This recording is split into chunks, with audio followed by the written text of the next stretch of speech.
everyone, this is Cody, and today on AstroBlender, we're going to be... Wait, what? AstroBlender? Yes, that's right. Today's video, I am making a channel update. This is part 2 of 2 from a video I posted a few months ago, and yes, I changed the channel name.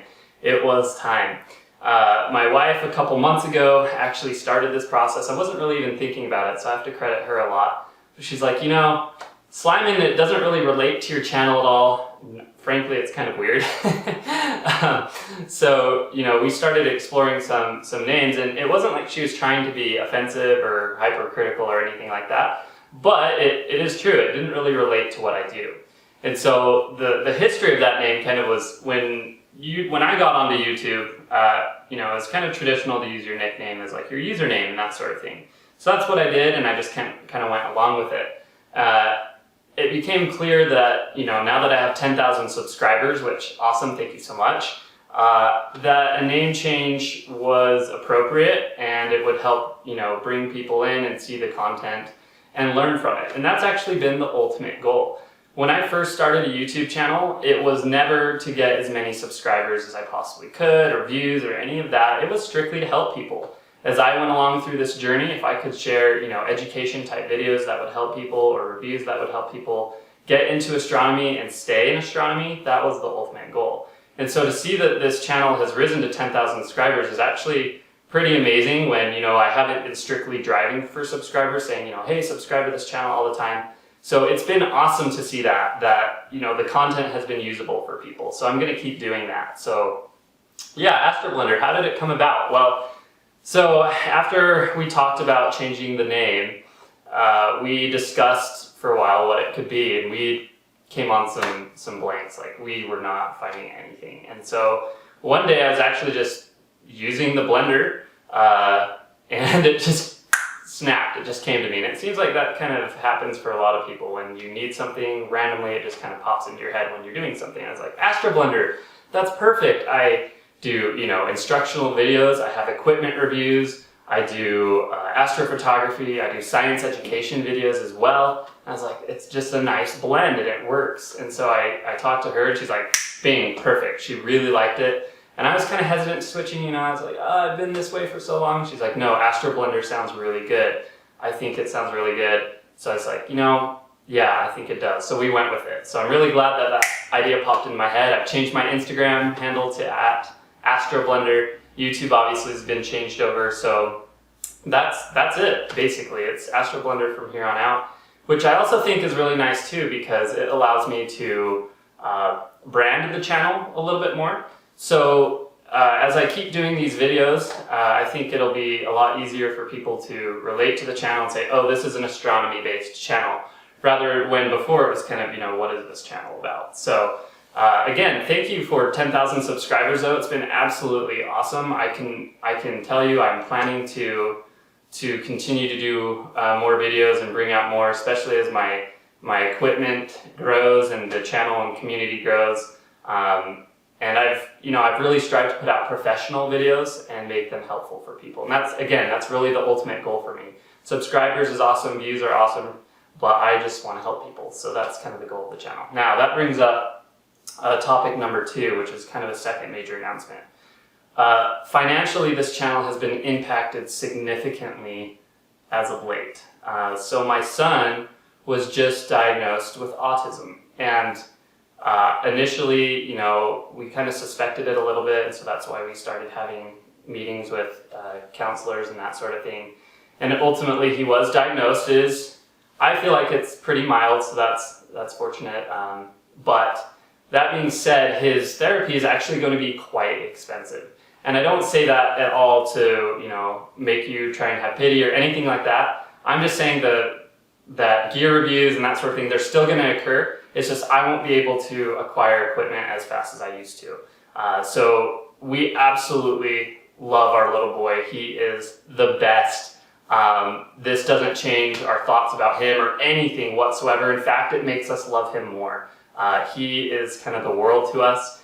Everything else, you know, it's not like it's going on the back burner, but he is the priority. So, you know, I'm a graduate student right now. I'm about to start working on my thesis. So that's going to take a lot of time. His treatment is going to take a lot of time, which is going to be great for him. And this channel takes a lot of time. Videos take a lot of time to produce, especially when you try and make them really well formatted. And so I'm just going to be really, really busy lately, or in the future. So I'm going to try my best to, still get really good videos uploaded, and I don't expect to see a huge change in the channel content or anything like that. It's just the financial impact is pretty severe, and so equipment won't be acquired as quickly, basically. So that's kind of the situation there, but do expect to still see videos. With how busy I am, it's not going to be like every week, like some people are every couple days. It'll just kind of be, sometimes maybe I'll have 2 or 3 in a week, sometimes maybe I'll have 1 in a month or something like that. So the consistency might lag a little bit. So, but yeah, thank you so much for your support. The last thing I wanted to do today in today's update is give you kind of an update on my equipment. So I've decided that refractors just aren't for me. I like big telescopes, I'm not going to lie. Schmidt Cassegrain's great. The RASA is awesome. I have the 294 MC Pro under here, and I'm just a big telescope guy. I love wide field though, which is kind of tricky because you don't get wide field on big telescopes often. That's where the RASA is really helpful for me, and it's really fast. So eventually, I'd love to get an Edge HD and do some, really good galactic imaging, some more narrow focal length imaging, or narrow field of view imaging, I should say. But refractors, they're great, and people produce amazing images with them, but I'm just a big telescope guy. And part of that is, that's what I started with. It's what I use in graduate research. I mean, big telescopes are where it's at.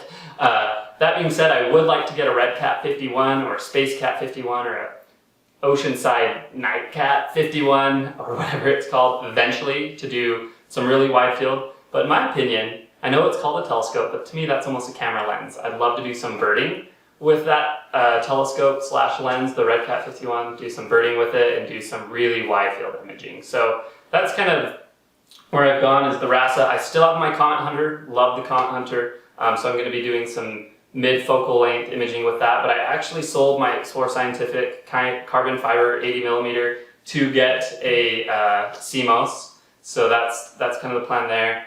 Eventually I'm putting money away bit by bit to get a 183 MC Pro. So with the time I have, color imaging is pretty much all that I can do. And I found that I haven't been quite satisfied with the sampling on the 294 MC Pro with the RASA.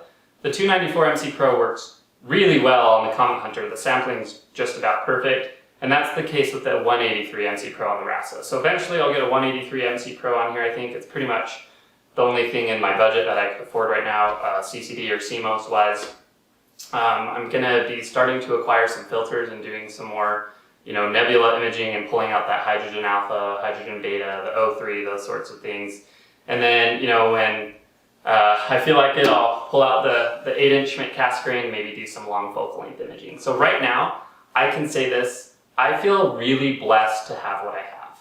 I know a lot of people are like, oh, I need this, I need this. And to be honest, I do feel like I need some filters, it would really help my imaging. But I just feel blessed to have what I have, and I'm gonna try and make the best of what I have, and I'll slowly add to things. So that also brings up the point, you see I'm using a studio microphone today. I'm really sick of background noise in my in my videos, and I feel like I can make them a lot more professional by having, a actual good mic for my DSLR. I can't afford really expensive cameras or anything like that, but I can get a mic. So I will be getting a mic soon, so hopefully you see the audio quality in my videos improve and that background noise kind of going away. So that's been my biggest beef with my videos. I feel like I can shoot a professional video pretty well, but the audio is the limiting factor for me. So that being said, that is the channel update. So welcome to AstroBlender. This is going to be the name from here on out. I'm really excited about it. I feel like I can brand the channel a lot more this way too and bring more people into astronomy and help more people learn. And so that's kind of the ultimate goal here. So if you feel the need to share this channel to those that are getting into astronomy or they're already into things and they just want to learn some stuff, this is always a learning experience for both you and I. I don't think you can ever learn enough in astronomy, and I love that I get to associate with astronomy every day. Like I said, I'm a graduate student. I'm going into astronomy. This is what I do. And then the amateur side of things is so much different. You know, astrophotography is very art-based in science, which is really, really cool. And then, you know, the graduate side of things, the photography is cool, but it's not colorful, it's not really pretty. So it's kind of cool to compare and contrast both worlds. And so this channel has been awesome for me. I've learned a lot just making videos and doing various things and watching other people's content. I'm really happy to see the growth in astronomy that's occurred. And so yeah, just keep doing what you're doing. Always be practicing, improving your technique. And lastly, thanks for your support. We appreciate it. And I don't really have much else to say. So I'm going to end that here. Thanks so much for watching. Clear skies and have a great day.